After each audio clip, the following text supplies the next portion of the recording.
അനന്തരം പിശാചിനാൽ പരീക്ഷിക്കപ്പെടുന്നതിന് യേശുവിനെ ആത്മാവ് മരുഭൂമിയിലേക്ക് നയിച്ചു. മത്തായിയുടെ സുവിശേഷം 4-ാം അധ്യായം 1-ാം തിരുവചനം. ആത്മീയ ജീവിതത്തിൽ മരുഭൂമി എന്നത് യാദൃച്ഛികതയല്ല, മറിച്ച് ദൈവനിശ്ചിതമായ ഒരു കൂടിക്കാഴ്ചയാണ്. യേശു മരുഭൂമിയിലേക്ക് പോയത് തൻ്റെ ബലഹീനത കൊണ്ടോ സാഹചര്യങ്ങൾ കൊണ്ടോ അല്ല, മറിച്ച് പരിശുദ്ധാത്മാവിനാൽ നയിക്കപ്പെട്ടാണ്. ഇതിനർത്ഥം നമ്മുടെ ജീവിതത്തിലെ വരൾച്ചയുടെയും നിശബ്ദതയുടെയും പോരാട്ടങ്ങളുടെയും നിമിഷങ്ങൾ ദൈവപദ്ധതിക്ക് പുറത്തല്ല എന്നാണ്, മറിച്ച് ദൈവം നമ്മെ വിജയത്തിലേക്ക് രൂപപ്പെടുത്തുന്ന ഇടമാണ്. 40 ദിവസത്തെ ഉപവാസത്തിന് ശേഷം യേശു ശാരീരികമായി ഏറ്റവും തളർന്നിരുന്ന നിമിഷത്തിലാണ് ശത്രു പരീക്ഷയുമായി വരുന്നത്.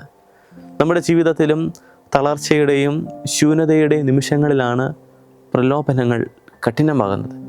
എന്നാൽ അവിടെയാണ് ദൈവകൃപ ഏറ്റവും ശക്തമായി പ്രവർത്തിക്കുന്നത്. ഒന്നാമത്തെ പ്രലോഭനം കല്ലുകളെ അപ്പമാക്കാനുള്ളതായിരുന്നു. ദൈവത്തിലുള്ള ആശ്രയത്വത്തിന് പകരം സ്വന്തം കഴിവിൽ വിശ്വസിക്കാനുള്ള പ്രലോഭനമായിരുന്നു.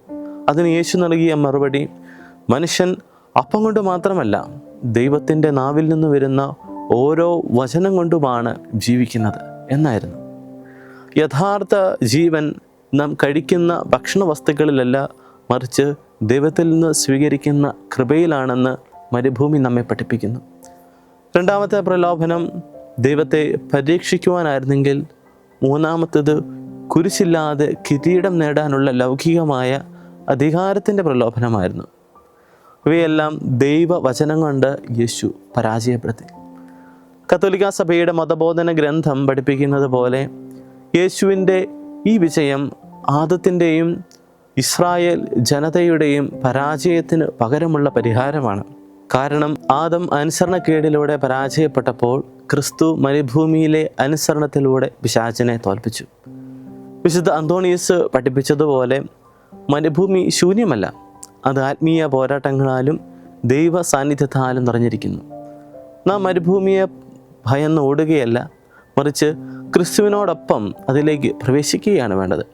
കാരണം മരുഭൂമിയിലാണ് വിശപ്പ് ദൈവത്തിനുള്ള ആശ്രയമായി മാറുന്നത്, പ്രലോഭനങ്ങൾ അനുസരണമായി മാറുന്നത്, ബലഹീനതയിൽ ദൈവത്തിൻ്റെ കരുത്ത് കണ്ടെത്തുവാനായിട്ട് നമുക്ക് സാധിക്കുന്നത്.